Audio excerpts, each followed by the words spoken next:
I make good money and somehow it still feels tight. I've heard that for 40 years, over and over again. And this shouldn't happen. It happens more as income rises because it's kind of an open loop thing. You get on a treadmill and you just can't get off, and you're following bad advice.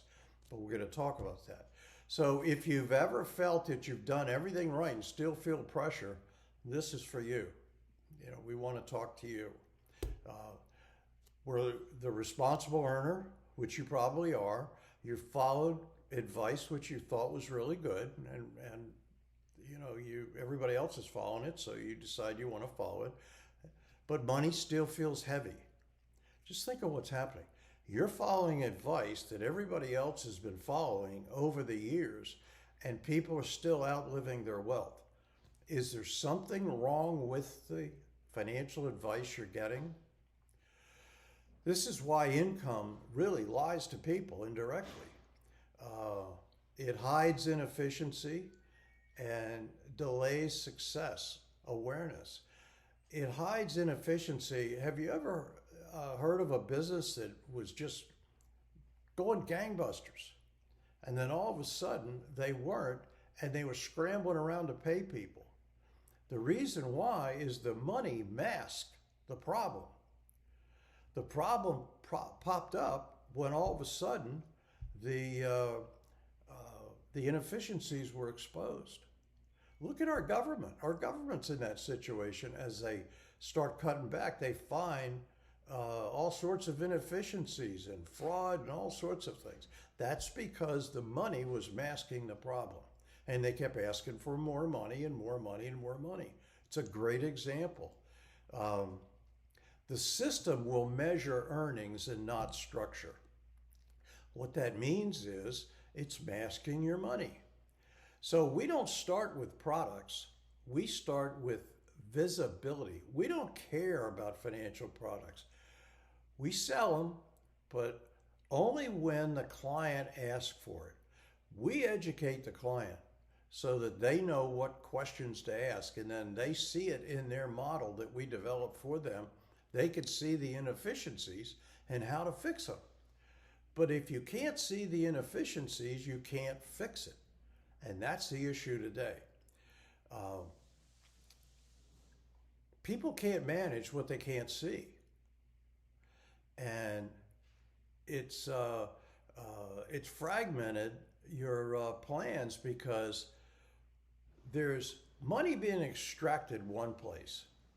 That's on the commission side. They're getting fees, and institutions are getting charged.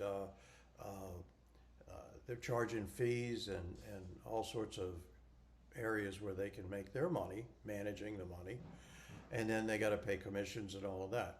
So that money's getting extracted out of growth.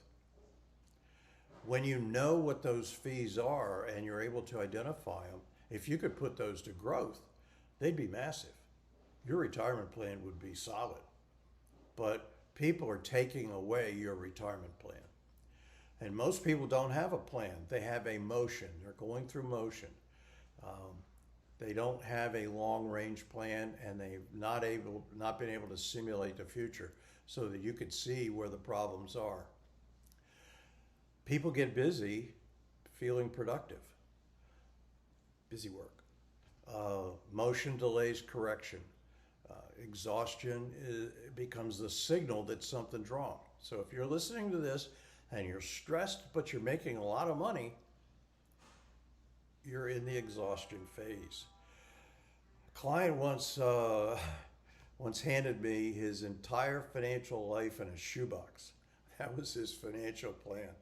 And he handed me this shoebox. He made high income. He was smart, successful, but he still was overwhelmed. And he said, here is my financial plan. He had investments with different brokers, and he said, but I just don't feel like I'm getting anywhere. I feel like I'm on a treadmill and I'm being taken advantage of. And that was very smart of him to realize that, because a lot of people don't, and then they wake up at age 65 or 70 or whatever the government's got it to now. They don't have any money. They've outlived their wealth. And if all these financial planning systems were right, why are so many people outliving their wealth? And it's high income earners that are in that position. Now, it's all relative. So if you're used to living at one level and all of a sudden you drop down way below that level in retirement, then you're doing something wrong. So remember, always remember that inefficiency, money will mask the inefficiencies. They were getting this client was getting statements everywhere. Accounts were scattered all over, all in the shoebox. He had no single view of what he was doing or what it looked like. What he had was in a shoebox. We call that junk drawer. You ever have a drawer in the kitchen that you open up and you see all sorts of things in there, like a hammer, screwdriver. Maybe there's an insurance policy. Maybe there's gas receipts. I mean, it's just thrown in there. Junk drawer. That's what a lot of people have, and they wonder why they're not getting ahead. So they're busy trying to earn that income and driving that income up, but everything else is going to crap. So when they're able to see it in a junk drawer, what you're seeing is the fact that everything is being masked. You can't see important things when you need them. You have no order in what's going on, and it looks fine when the drawer's closed. So income keeps the drawer closed. Money masks problems, delays change, creates false confidence. You know, a lot of people say, hey, I'm making $100,000 or $200,000, and I don't feel like it. I can remember years ago, back in the early '80s, my goal was to make $100,000 a year. That was a lot of money back then. So I set a 3-year goal, and I got to it. And I got to it actually in 24 months. And then I said, this doesn't feel right. I don't feel like I'm making $100,000 a year. Maybe I'll go for 200. And that was stressful. And then on and on and on. But I was doing the same thing. And then all of a sudden, I was introduced to this model system back in the late 80s. And I started using it, started using it with clients. And it opened up a world of difference in the way people thought. And then you couple that with gratitude of what you have, and the world just becomes an amazing place financially. We put everything on one page, and when we do that, the problems show up fast. As I may have said earlier, look at our government. We're seeing the problems. They're showing up fast when you start cutting back government. You have them there. You don't want to cut. Let me back up for 1 second. There are financial guys out there that says, you need to stop spending. You need to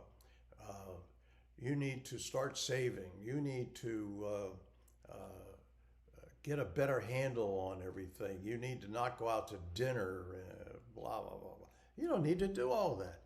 You're losing to financial institutions enough money recovered that could turn your life around.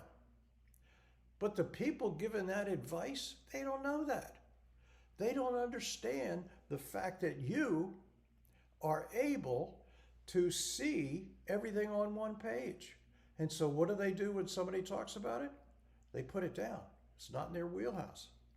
It's a paradigm shift that needs to be made. So when we put everything on one page, we find out that money wasn't missing. It was just in different places.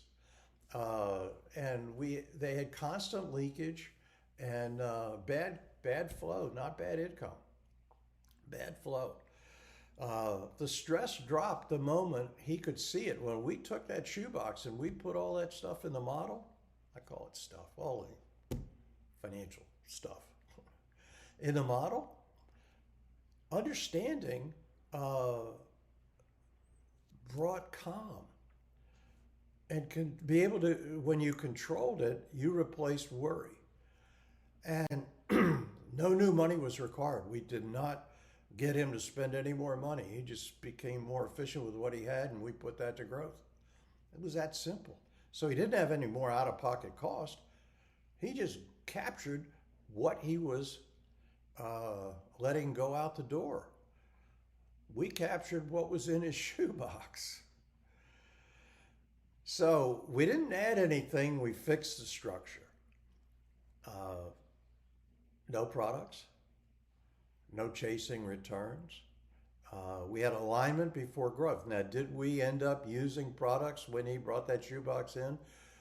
Eventually we did, but we didn't know what it was going to be, and we didn't know um, how it was going to interface till we put the model together.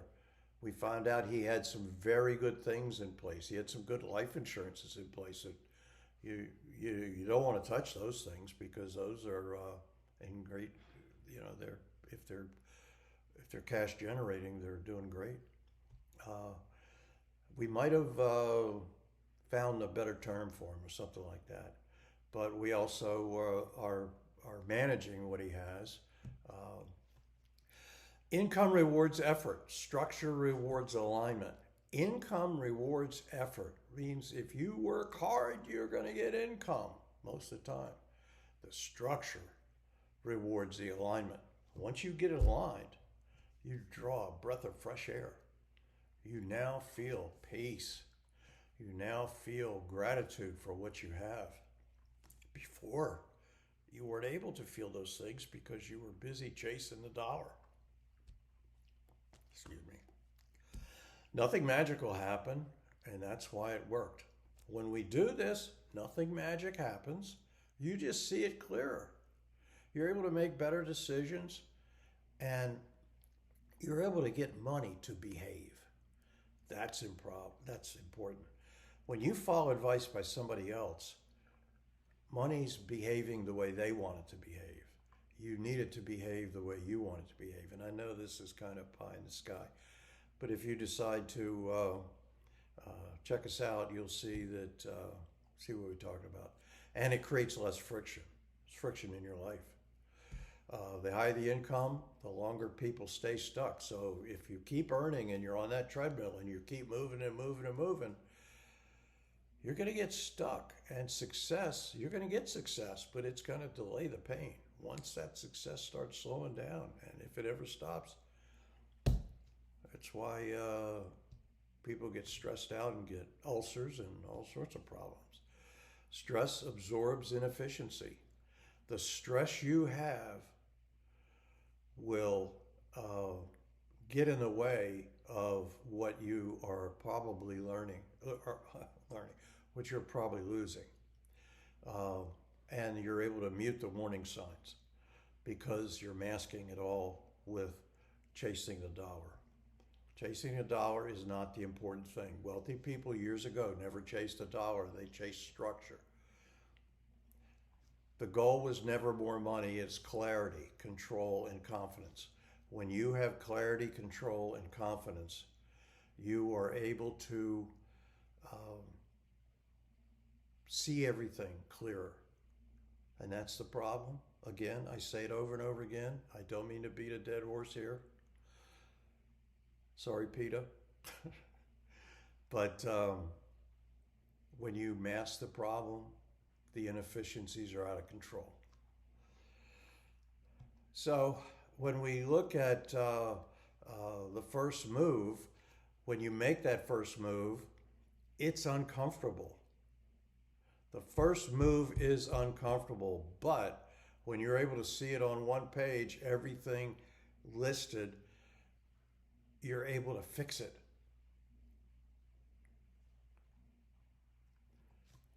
Visibility always comes before improvement. Think about that. You can't fix blind. When you're looking at the financial world blindly, you can't fix it. Systems will beat willpower. You're going to gut that thing through, and they're going to end up still taking advantage.